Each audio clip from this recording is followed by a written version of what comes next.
Alright, hello YouTube. Welcome to the first round of the North American Open, which was in Vegas. I played in the under 2300 section, which I only did because it was cheaper by like $100. I like playing in the Open, but anyway. I was paired with the number 2, the second highest rated person in the section, FM Arvin, I don't, how do you say his last name? I don't know. It's right there. Anyway, he's been on a decline rating wise since like 2007, 2298 USCF. Not sure what his FIDE was because it wasn't listed. But I didn't do any prep for this game because I either couldn't find any or I didn't have time. But that's backstory. I guess that's all I'll say. I don't know. I'll save the rest for later. Best game here. It's all downhill after this. That's vaguely true. All right, so Buddy played d4, and I was not happy, not unhappy. My openings are about just as terrible against e4 and d4, and they are bad. So I went knight f6, c4, e6, and he went g3. And this is what I play with the white pieces. Which is good, because instead of needing to know my theory with black, all I had to know was what do I hate facing the most with the white pieces. So that's what I did. I played the line that I hate facing the most when I have white. So this line is a draw, essentially. I believe Queen a4 check is a better winning try in like most positions, right? I think like bishop d7, queen takes c4. This is chess. Also, queen a4 check here is also chess. Bishop d7. And like I was familiar with these lines somewhat because I have looked at them from the white side. Maybe briefly from the black side too. I don't really know what's going on here, but I'm glad that I have, in my head, your biggest problem in the black side of the Catalan is the pressure on the queen side and the difficulty developing these pieces. And I've already moved my b-pawn. I've gotten space and I'm about to relieve all pressure. So, like, in my head, this is just kind of fine for black already, and I would have been fine with this. But our buddy played castles, and the whole idea of this is I'm not moving my bishop. I want him to take my c-pawn, and only then do I take on c5, because then I don't have to spend a move moving my bishop and spend another move taking the pawn. It's just bad. It's true, I'm not out of book yet. I didn't get out of... he got out of book before I did, so that's, like, shocking. But, so that's what we're doing. It may concern some of you that I'm, like, not getting closer to castling, but it's fine. I think queen a4 could also be played here. Again, is maybe, like, a more winning try. I don't know this as well. I assume bishop d7 to break the pin, and then, like... I can still play b5 because there's discoveries. And then it just transposes. Except I'm up a tempo here? Is that right? I'm up a tempo. So maybe it's not. I don't really know how it works. I didn't say I knew the theory well. But anyway, it's at this point that, you know, white kind of has to take on c5. Because... Okay, like knight e5, I don't know, probably just bishop d7. Like, black is going to develop their queen side, and it's going to be equal. It's unlucky, but that's how it is. So, white wants to create some sort of imbalance to attack. So if I just play bishop takes c5, which is what maybe looks normal, because as I said, after taking, I want to take back, and then I develop the bishop in one move. Well, then, wait, that's what I did. Alright, cut that out. I'm sorry. I had a brain fart. Alright, bishop takes c5 is good. Sorry. Okay, here. I meant to say. He's attacking my pawn. You know? I don't want to just give him the pawn. But like, I can't play b5. There's no good way to hang on to it if I just castle. I don't know. There might be some pressure along the d file. Plus, you know, I haven't moved this piece or this pawn or this rook, so like I still have that annoying bind to get out of. So it's like the common theory to play c3 here, give them teensy weakness to deal with. And this all makes sense. So we wait to do that until they've gone here though, because otherwise they could take with the knight, which is maybe what I was trying to say in some ass backwards way. I was like, I was kind of having a stroke, but maybe I was trying to say like this is bad here. I don't know what I was trying to say. I'm trying to make this educational. Anyway, so castle is knight b3. We play bishop e7. This is definitely a more important diagonal than this one. Bishop e6 has been played, but I just feel it makes a lot less sense because you're blocking the b pawn and you're not controlling this d6 square. You're allowing the bishop to come to this diagonal, perhaps, and it looks bad. So bishop e7, knight f to d4. I think there are other moves here. I don't know what they are, but I just go bishop d7 so that because he attacked my knight. Maybe it looks like a bit Monka-esque, but like he has no way to take advantage of my pieces all being on the 7th. So here, unfortunately for white, the best that they have would be to just trade everything. So that at least black also has kind of a stupid pawn. But this is a draw. And I had this with the white pieces against like an 1800, and you know, I tried for like an hour and a half to win, and I just could not squeeze an advantage out of him. I mean, I did, but then I messed it up because I spent so much time trying to squeeze that advantage, and it ended up being like a draw. Maybe it wasn't exactly like this, but like, you get the point. Like, he tried bishop b2. I'm gonna turn off the annotations. Yeah, turn that off for now. So bishop b2, I did assume was dubious. It doesn't make a whole lot of sense. It's indicating that he wants to push the c pawn, is what I thought. However, I mean, the bishop I feel like it belongs on somewhere on this diagonal. It just looks odd. That's the best way I can really explain it. Like, what is it doing on b2? It doesn't make a lot of sense. Beautiful piece set, excellent piece set. So he went bishop b2, indicating c4 is what he wants to do. So I want to put a rook on c8 to you know, prepare for that. So what rook would you put on c8? Time to ask the class. What rook would you put on c8 and why? It's like in school when they ask you a question and you have to show your work, and it doesn't matter that you got the right answer if you don't you know, show that you got it the right way. All right, we have one vote for rook a to c8 and one vote for rook f to c8, but I have yet to see an explanation. A8 rook, so it's not boxed in by the other rook and off the diagonal.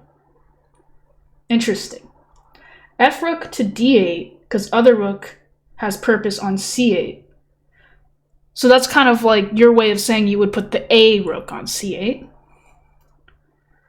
I'm 400 elo, I don't explain, I just do. All right, they're all valid answers, except for some of them. So I thought that the A rook made more sense on c8 because of reasons said above. I want to be able to play b6 and alleviate all pressure and just completely neutralize the light squared Catalan bishop. It is true that the f-rook works well on d8 on the only open file on the board.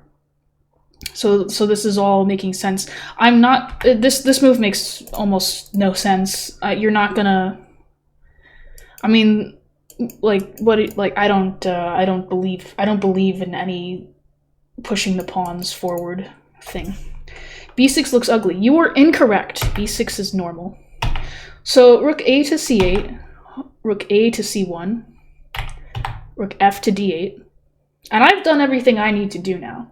I've developed all my pieces, my rooks are connected and well placed, and so has he. So this is the time that usually would be a somewhat critical position in my eyes, because there are no normal developing moves, no natural improving moves left. So typically there's going to be some sort of pawn push or something like that. Some pawn move, trades, something. The position's about to change. So my opponent played c4, and I thought this was kind of a critical position, so I spent some time here. The chat should think long and hard about what they want to do in this position. I'm going to get my score sheet so I can look at exactly how much time I spent here. But put your answers in the chat. I'll be right back.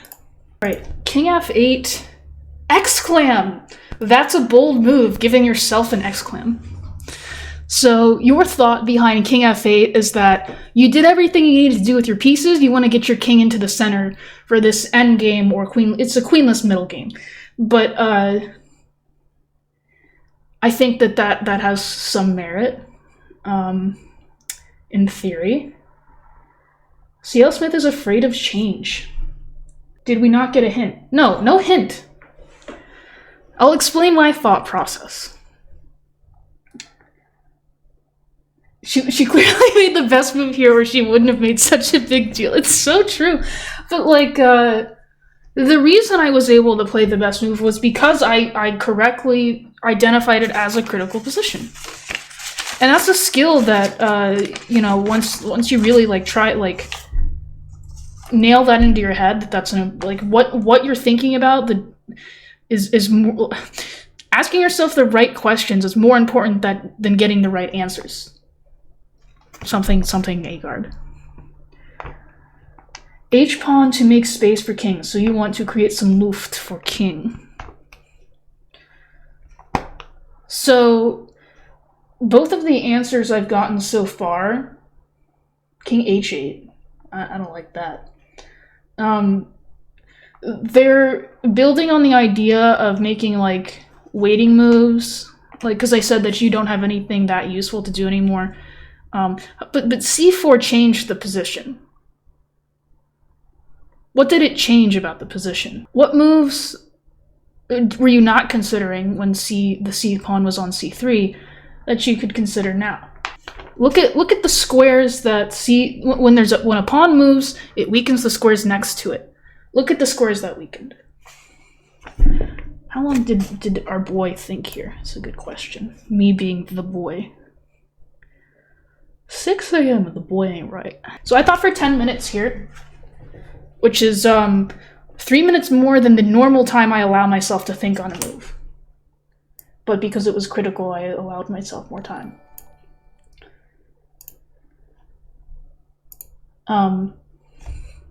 B4 is vacant. Yes. So let's examine the previous position.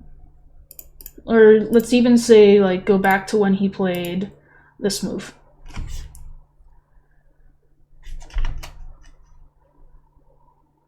And let me make sure I'm not making things up. So, in this position, the first thing that, I don't know if it's the first thing, but one of the first things you would consider is like, okay, what happens if I take that knight? If I take on d4, he's going to take with the c pawn. He's going to fix his only weakness, get a big center, and have no problems. And I'm still stuck with issues here. He's going to put a bishop on f4. He's going to, gimp me. So knowing that, as soon as he played bishop b2, I was like, okay, I mean, if he plays c4, like, I can then consider taking on d4 because he can no longer take with the pawn. And that was about as far as my thought went on that. I was like, I'll think about it when it happens. But it was something that I took note of. So in this position, when you take on d4, he can't take with the c pawn anymore. He still has that weakness on c4.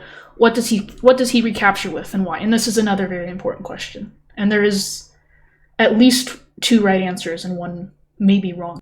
I will also say that moves like b6 I don't think can be a bad move because it just follows up on our plan. I don't think I think bishop e8 was played in a game here.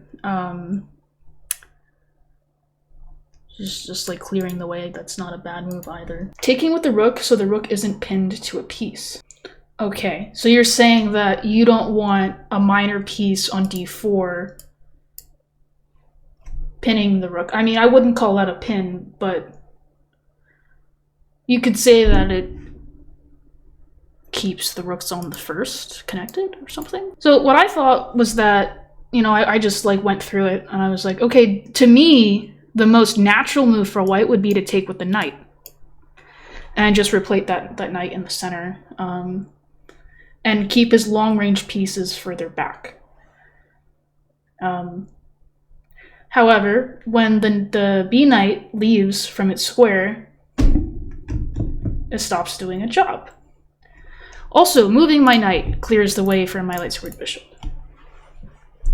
So I saw that knight takes d4, knight takes d4, bishop a4 was very annoying. Kind of like what someone said. Now, I either have to walk into this pin, which is ugly, and I can probably just take on d1 and take on c4 and enjoy a small advantage with my active rook and bishops. Or you have to leave the first rank, creating an actual pin on the knight. I saw that, and I was like, okay, so he can't take with the knight.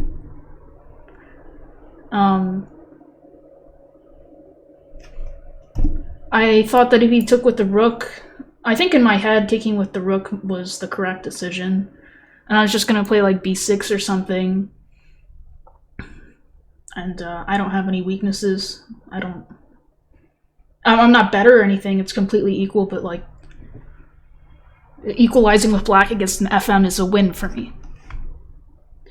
So I also considered bishop takes d4, and this was the line I put in my analysis. I put b6, and then I still get my bishop on a4, so maybe I thought this was less favorable for him. You know, I'm not winning.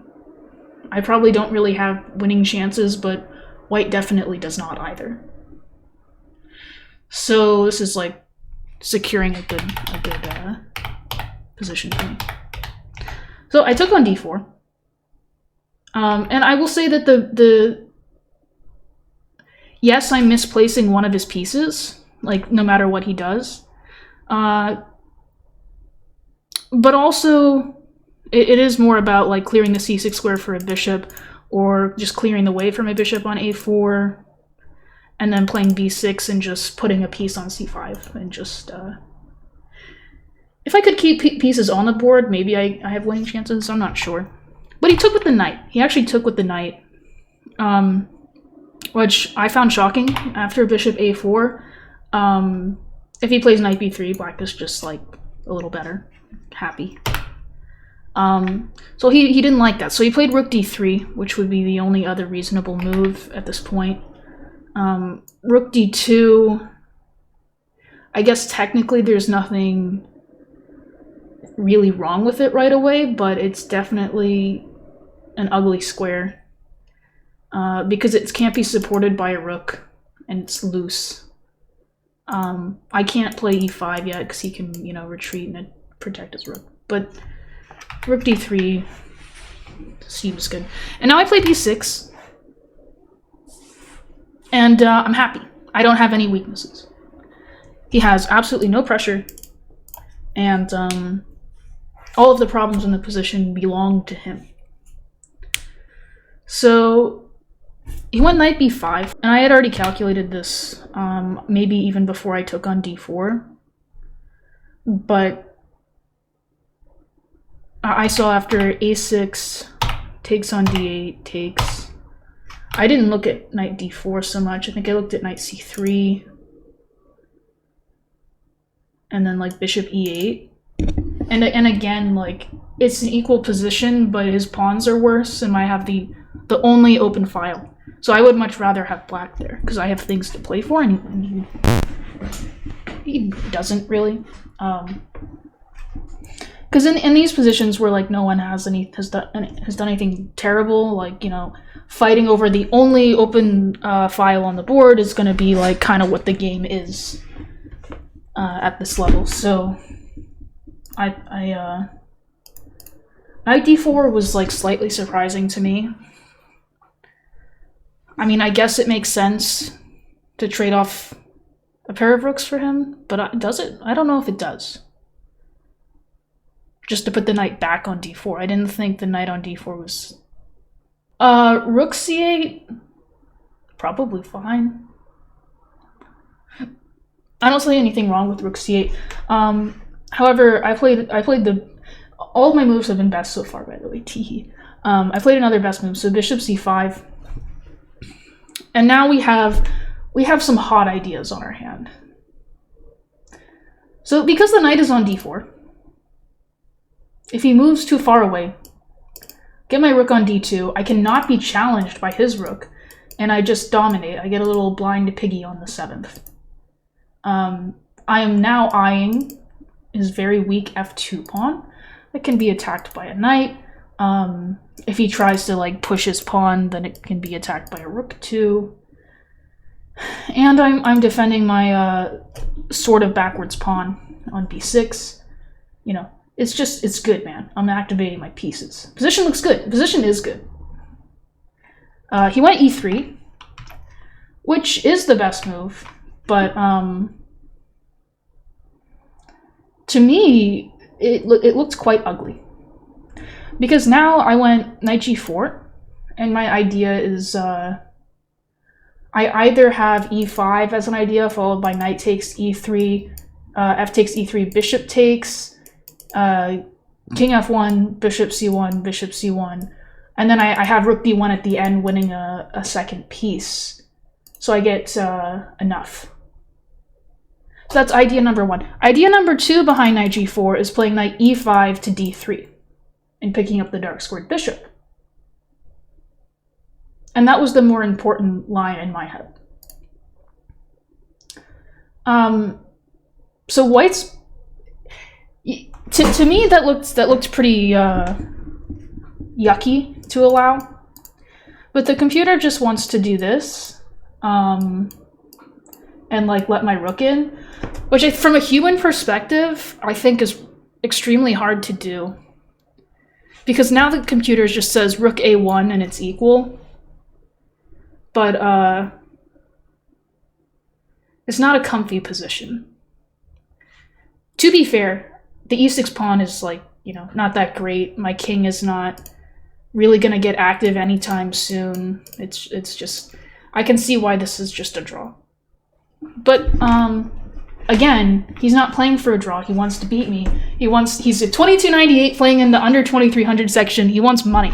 So psychologically, I've already won. So he has to win. So he played bishop c3.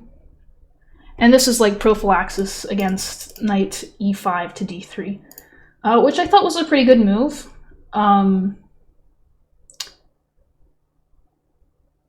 Yeah, I'm trying to understand my analysis here in the comments. What the hell am I talking about? Yes, rook d1, Chalato. Hello, Chicken Crossroad. This is round 1.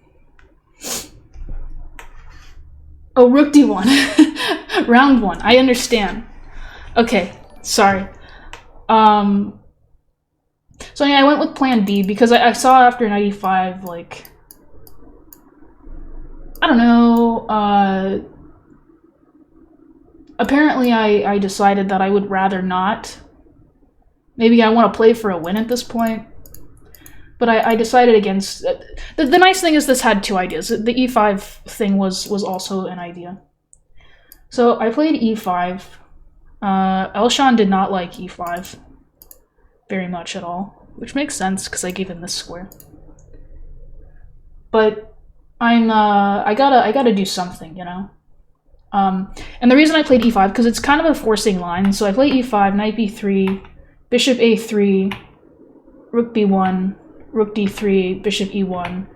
Like, that was pretty much a forced sequence where I pushed back his knight and his bishop and moved my pieces closer, like all with tempo. And so intuitively I went for this line, and it's good. My rook will be kicked out by bishop f1, but he's putting another piece on the back rank, so I don't really care. But at this point, I wasn't really sure what to do. I was trying to... I asked myself the 3 questions in this position. Does anyone remember the 3 questions? Also, how long did I spend here? I only spent 2 minutes here. My time management has gotten so much better, by the way. Lichess membership gets you nothing. You just support Lichess. So, where are the weaknesses? Or what are the weaknesses? Alright, let's point them out. This is a weakness. This is a weakness. It's kind of a weakness. These are potentially weak. This is potentially a weak square, maybe. Maybe there's more. And then I said, what is my worst place piece? And I kind of thought that was the knight on g4, honestly. The knight has kind of done its thing. It's been helpful getting e5 in and pushing pieces backwards and gaining a little space here and there. But now it's like, what is the knight doing? Like, what is it gonna do from g4? I didn't know. So I played knight f6, which is second best. It's about the same as the best move. The computer just wants to play rook d8, because it thinks that white's gonna play bishop f1 anyway, and then knight f6. So it's a direct transposition, so I don't really understand why it gives like 0.1 more for that move order. I'm sure if I thought about it, I could come up with a reason, or maybe it's just a weird computer thing. What are the 3 steps? So anyway, I played knight f6, bishop f1, rook d8. Anyway, bishop c3. And now he's going to start putting his pieces back. But what I have achieved from this is putting my bishop on a3 and getting e5 in and putting his knight on b3. So it kind of feels like now I'm just going to move all my pieces back to where they were and he's going to do the same, but I've actually accomplished something. So it's not really like that. So again, I only have like one like good move here. So he's attacking my e-pawn. How do you want to deal with that threat? Go. You have an option. Oh, so you want to know the third question. There is a third option. What are weakness? What are... Oh, Cheesy knows. Cheesy knows. What worst place piece? And what our opponent idea? What our opponent idea is? So I did ask myself that question. My opponent's idea is to try and like break out and activate his pieces and like win my queenside pawns and promote his a pawn or his c pawn. That's my opponent's idea. I mean, that's a long-term idea. He doesn't really have like a short-term. Like he just needs to fix his stupid pieces. Why would you ever care what your opponent idea is? All right, an entire sleeve is correct. Rook e8. Rook e8, simple, calm, just defend the pawn. So your other options would be knight d7. And knight d7 makes some sense because I think I stated at some point that I wanted to put a piece on c5. Maybe I didn't explicitly say a knight, but like a knight or a bishop on c5, like, fine by me. And my reason for not liking this was, I think he can just play c5 at this point. And it's like, I don't know. I'm not winning this.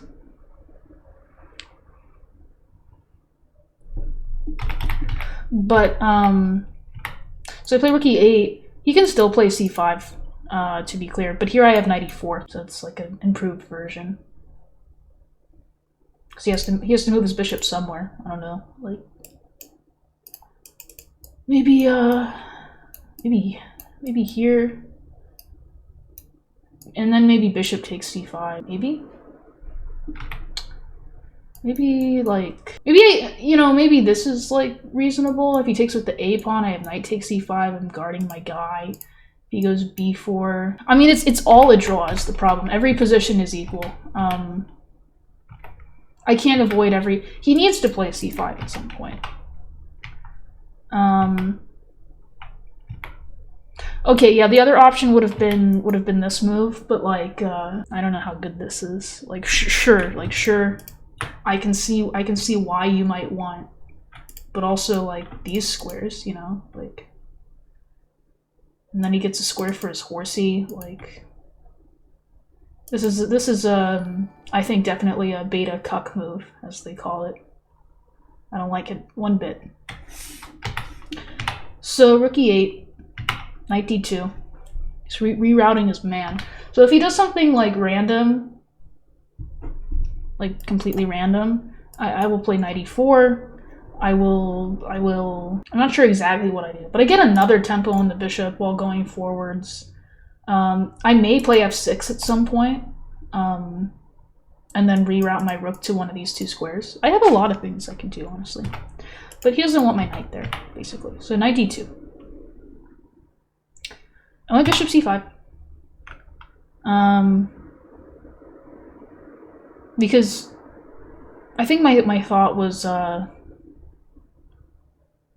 you know, this seems like maybe the threat. And if he's trading the dark squared bishops, I'm not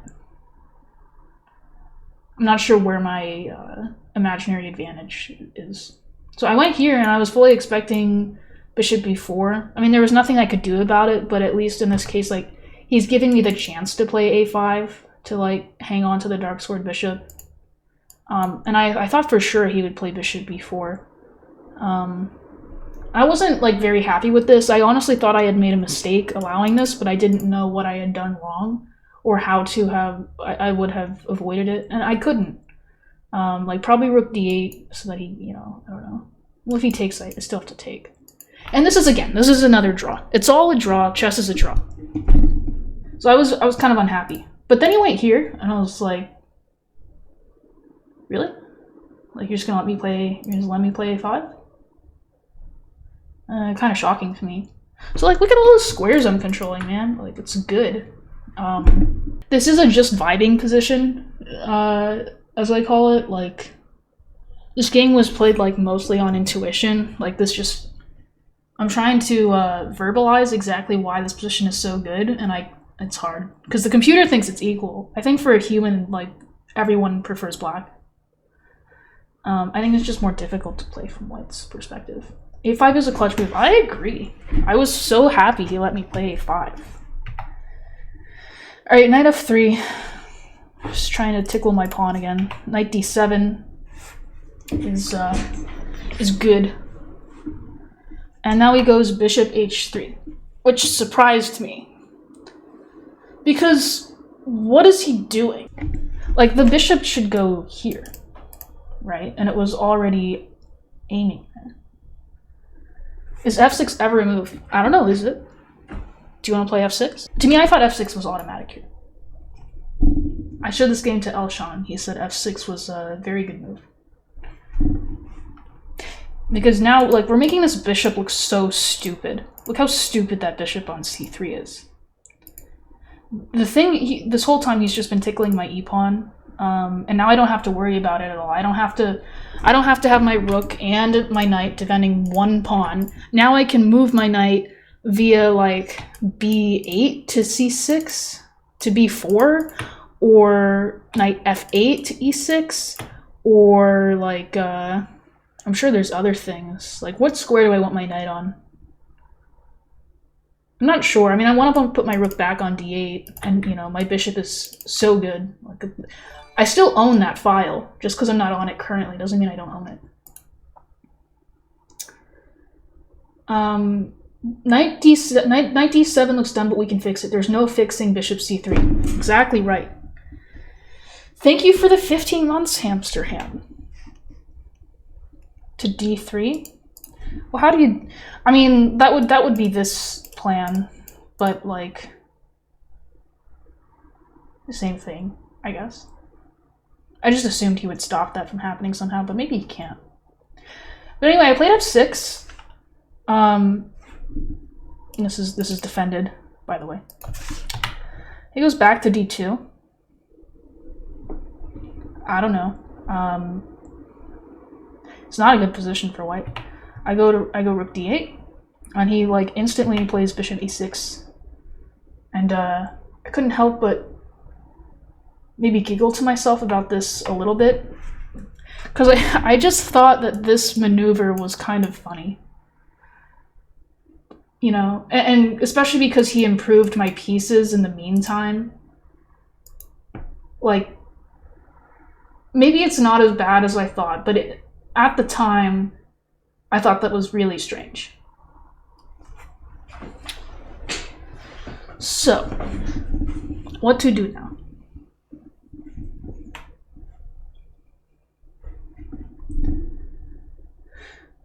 I mean, we can ask ourselves the 3 questions again. What's the time situation like here? So we're on move 34, 6 more moves to move 40. At move 40, we get a 30 extra minutes.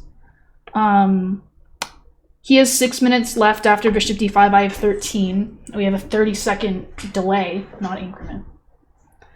Is f4 ever a plan for white? I would imagine no. I don't see how you're ever getting that in unless, like, get e4 in first or something. But, like, then you're just, like, weakening the d4 square. I don't think so.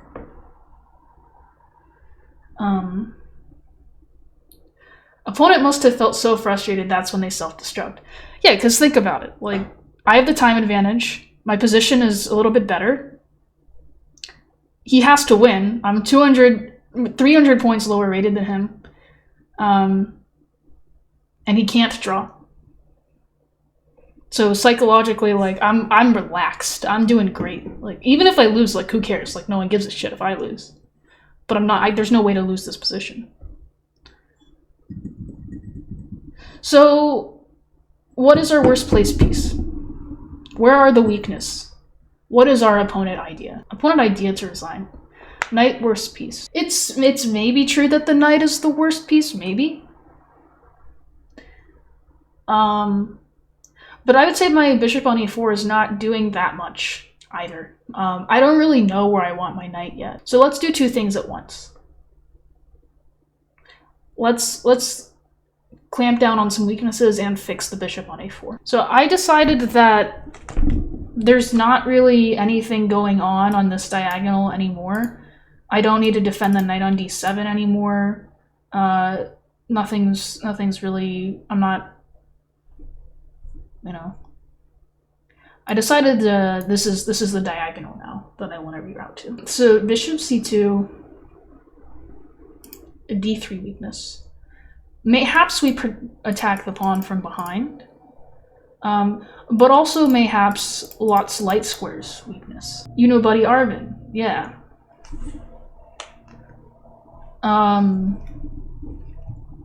So we want rook b2, I think. Yeah, rook b2, bishop d3, knight e4. Maybe critical position. It's hard. All right, I notice a tactical theme. Do you see it? Knight e4 to me indicates he wants to put the rook on d2, which was the square that the knight came from. The knight will have almost no squares to go to. I also have to acknowledge I don't want him to take my bishop. I don't want him to take it.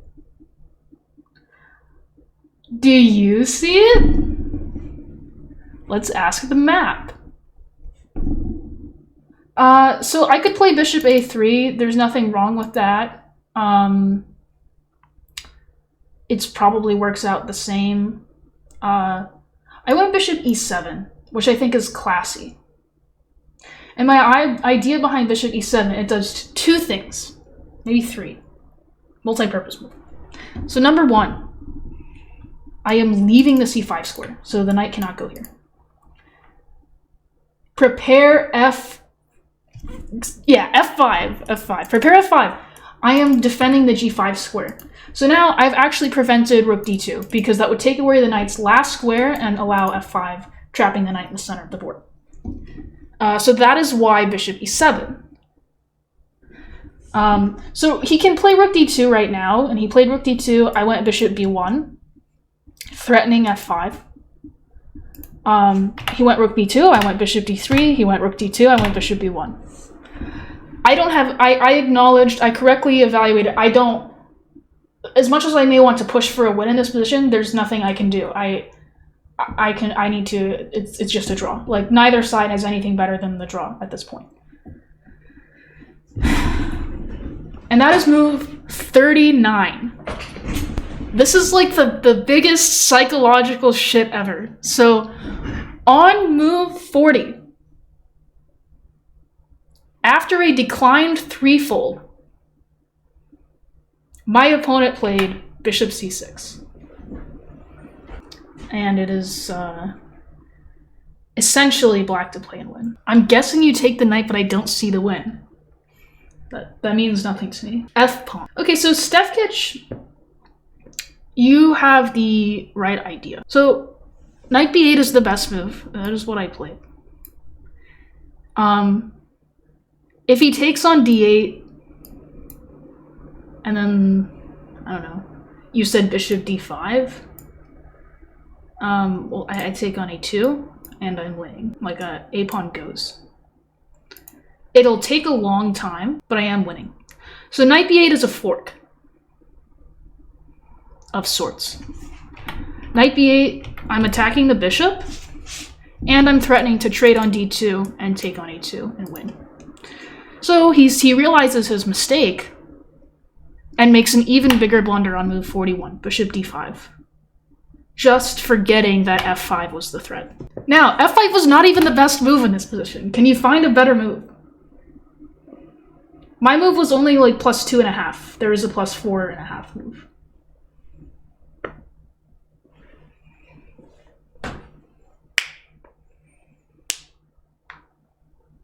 It's psychologically, he said no to a draw, immediately made a subpar move, hit move 40, and then blundered. But he still put up one hell of a fight and ended up equalizing. Like, the game doesn't end. My technique was atrocious.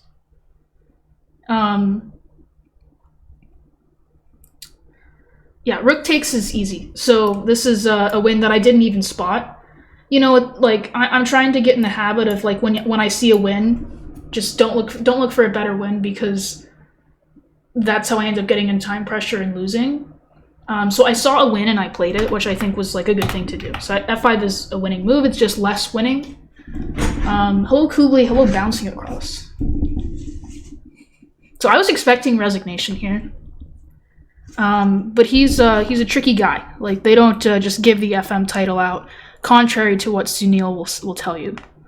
So, I mean, he probably got it back when you needed. When did they stop doing the norms for FM? What year? I don't know. So he probably earned his FM title. Anyway, so he then like rage played like 6 moves instantly, like, and all these moves are like really good. So he takes on e5, and this, okay, Elshan was saying that this is like my big mistake, taking with the pawn. I wanted to like keep pressure on the a2 pawn, and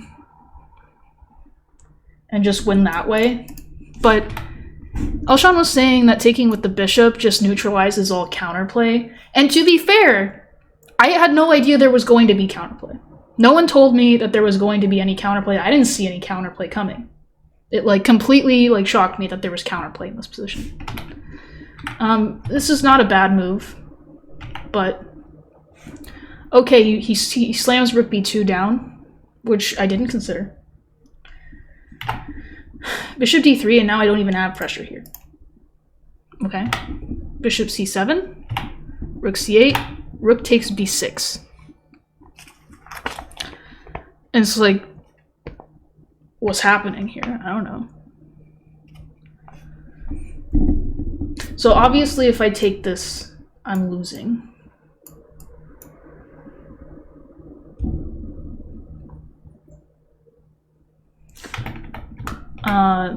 But I didn't think it was such a big problem. So knight d7, only move.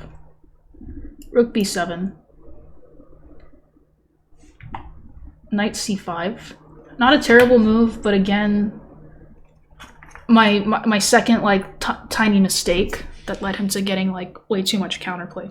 So it's black to play here. I'm getting a little nervous because I didn't see any of this coming, and I was maybe overconfident. I mean, I definitely was. I got way too relaxed.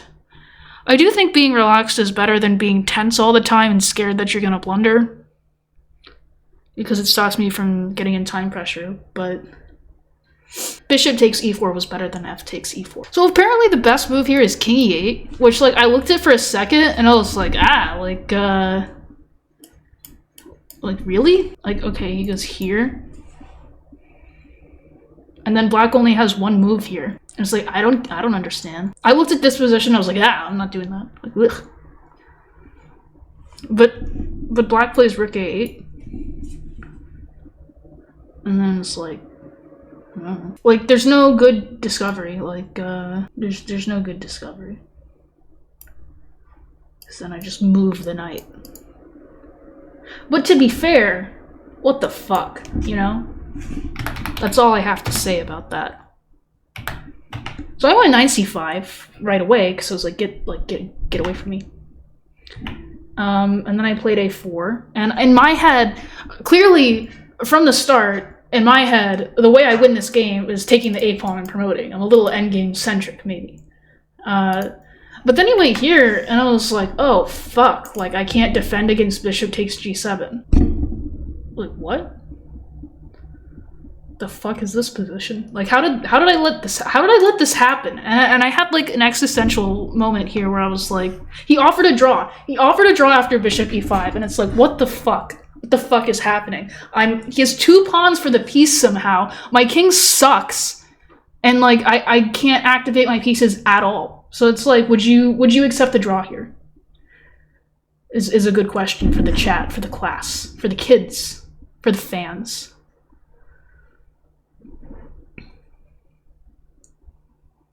And FM offers you a draw in this position. Would you accept? The time situation is he has 32 minutes, you have 30 minutes, 30-second delay. Oh, I thought it was a perfect time to offer a draw because I was like psychologically like molding. I was like, I mean, I've gotten so much better at being mean to myself when this type of thing happens, because there's no point. It doesn't help you at all to be mean to yourself. I was like, my method when I get a position like this, I in my head I'm like, all right, I played absolutely perfect. I played like a god up until this point. This is the position I have. I'm just gonna keep playing it, and that actually works really well. Just assume that you played like god, so that you don't have any like memory about the past, what could have been. So here's where the game gets interesting. So obviously I declined. But then like the question is like, what the fuck do you do here? Because this is the threat, and he's gonna get 3 pawns for the piece now. I thought it is actually worth it to give up another pawn if I'm getting rid of the bishop scissors. If I'm trading off the dark squared bishops, getting my king active, getting my rook active, that's worth a pawn to me. As long as he doesn't get his shit going, I didn't think I could lose. I thought it's probably equal at this point, though. It is not equal. It's still +2 for black somehow. The moves the computer likes are g5, obviously. I considered g5, I really did. But I made the practical decision of allowing this and pretending like I didn't see it because I really wanted the dark squared bishop gone. Computer also likes h5 and bishop e2. I played bishop b1. Bishop takes g7, king takes g7, rook takes, king f6, and king g6. And yeah, a3 is like forced, so we'll throw that in too. So, needless to say, I am not winning. The bishop b1 was gave up almost the entire advantage. I'm a little better. I'm a teensy better, and I'm managing my time great. I still have 30 minutes after king g6. I'm probably playing a bit too fast, if anything. I like the idea of putting the knight on d3 a lot. So here's the problem. If I put the knight on d3, I hang my e-pawn. There's a lot happening here, actually. The only way to win is, again, to take the a-pawn, and I'm like hard set on making that happen. But the problem is, how? Do you see a way to take on a3? I don't. You needed to put the bishop on e2 and f3. So actually at this point, I did realize that, and I played bishop d3, and I ended up doing that. Better late than never, I suppose. But yeah, I can't he goes rook c7. Right now, I was thinking about this during the game, and I was like, man, I really want to point out, he can't put his rooks on these squares to get to these squares to check me. And he can't put his rook on this square to get on the 6 to check me because of this. So it's like the knight is stopping all checks at this point. The only route the rook would have to give checks and shit would be from the c file. And my rook is taking care of that. So I thought the rook and the knight right now need to stay exactly where they are. And I wanted to gain as much, improve this piece as much as I possibly could before I did anything else. If he goes, I don't know, if he goes here,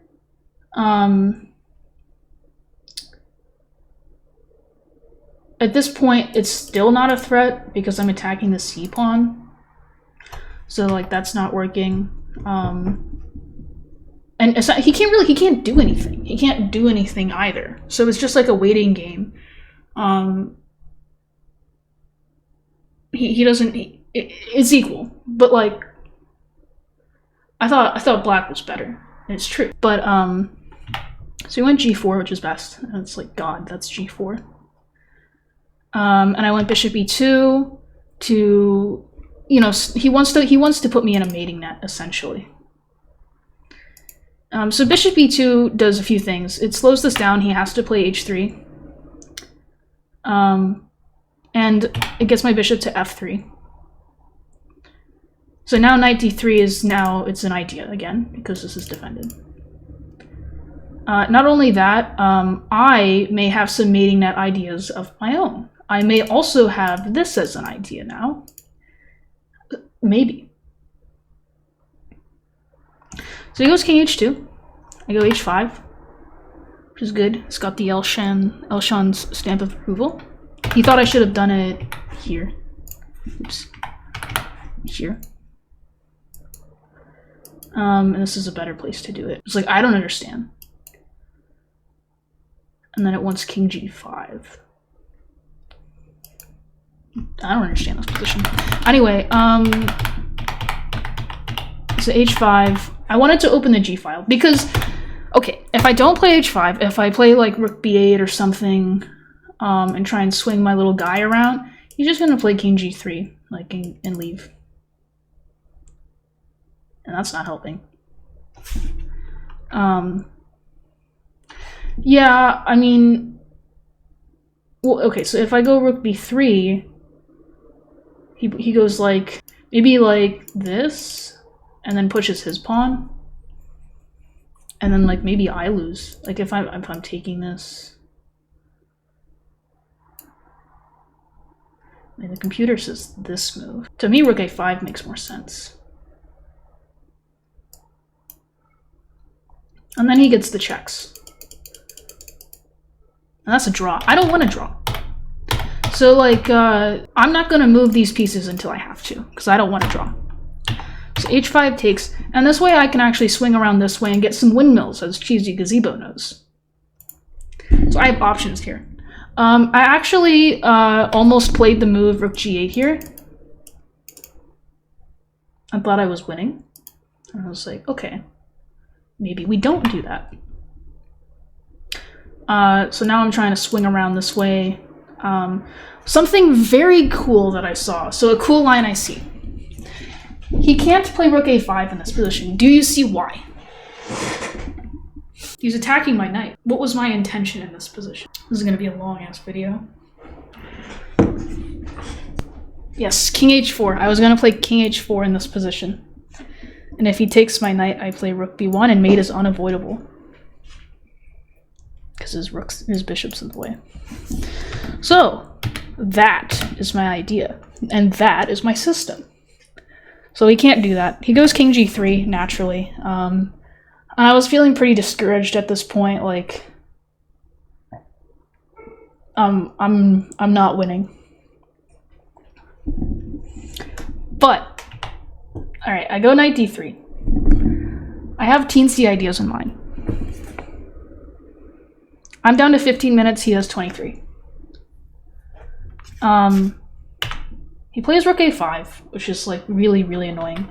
If he takes on a4, I think he just is like losing again because he doesn't have time for this because I'm controlling all of his squares again. That was the point of knight d3, was to control f4, the flight square.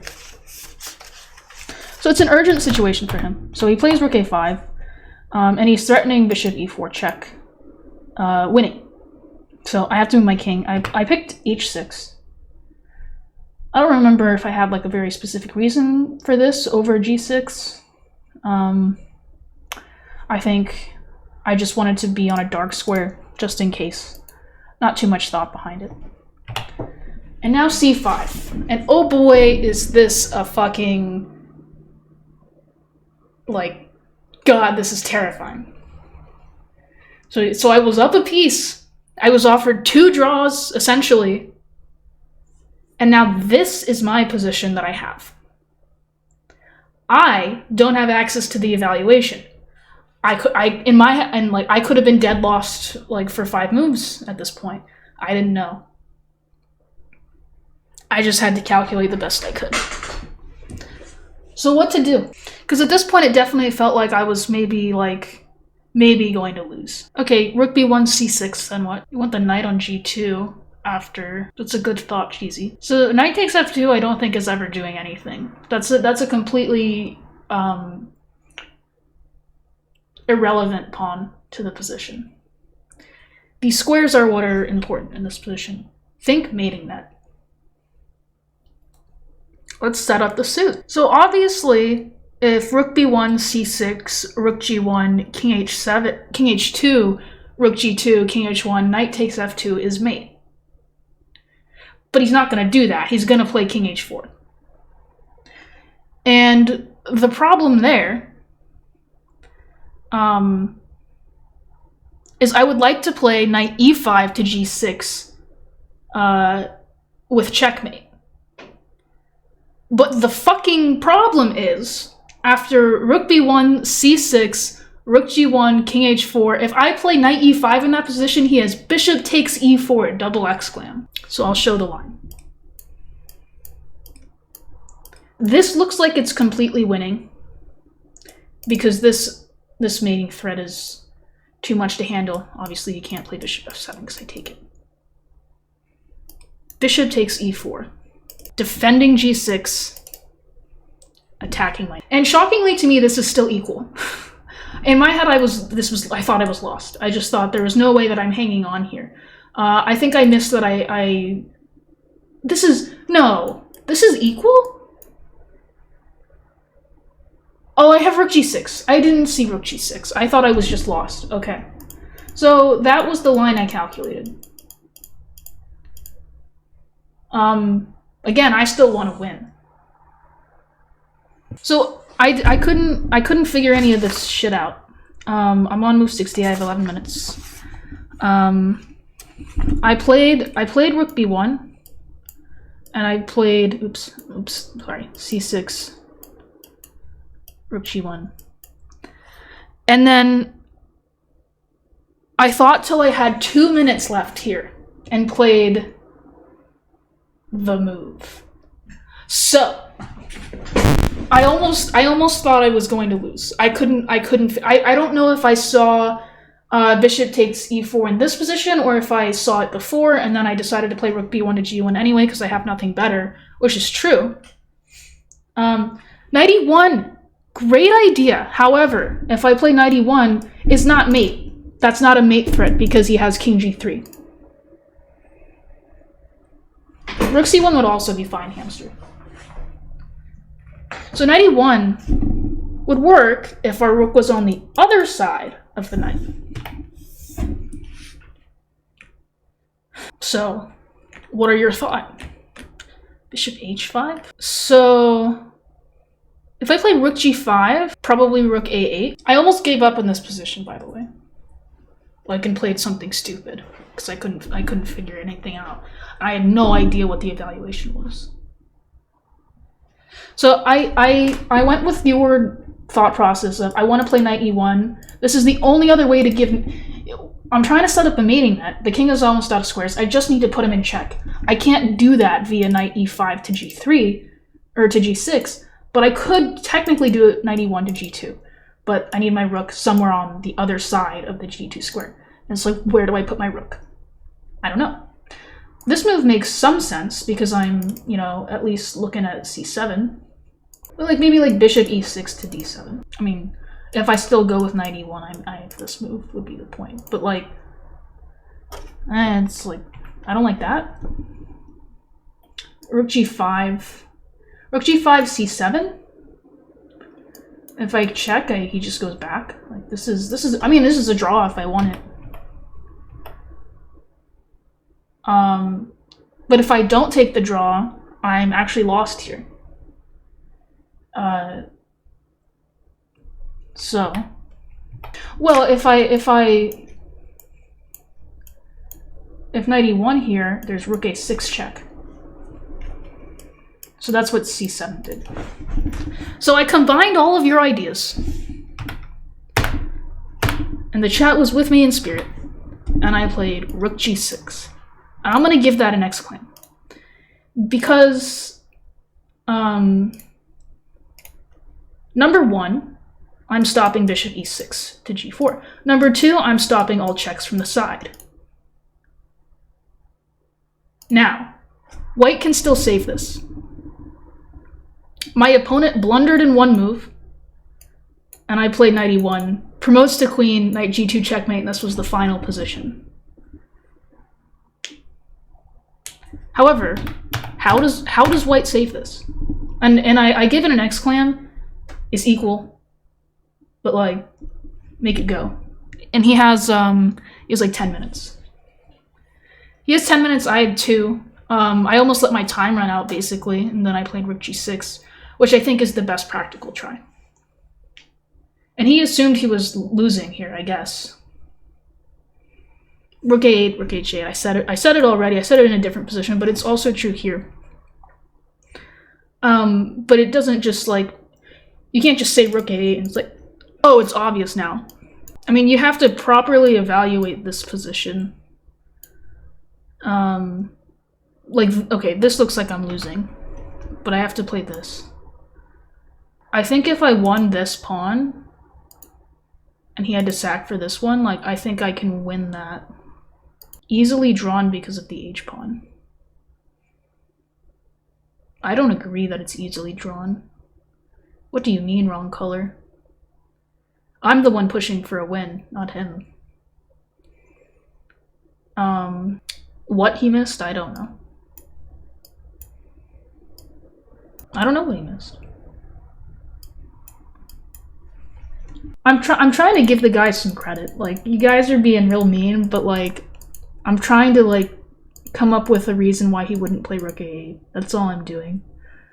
Like, maybe he considered a different move here for me, which I don't know what that would be, because like, maybe he considered like this, but then he just trades the rooks and pushes his pawn. I don't know. I'm just trying to. I'm trying to do the content. Like, God. First 2-part YouTube video ever. It's an hour and 18 minutes. I don't know. It was like it was a tiring game, man. It was like a 6-hour game. I guess you'd have to ask him what he missed. If Daniel was reviewing this game, it would have ended yesterday. Anyway, I don't know, like, I thought rook g6 was a great practical move, just from, like, let's rook endgames.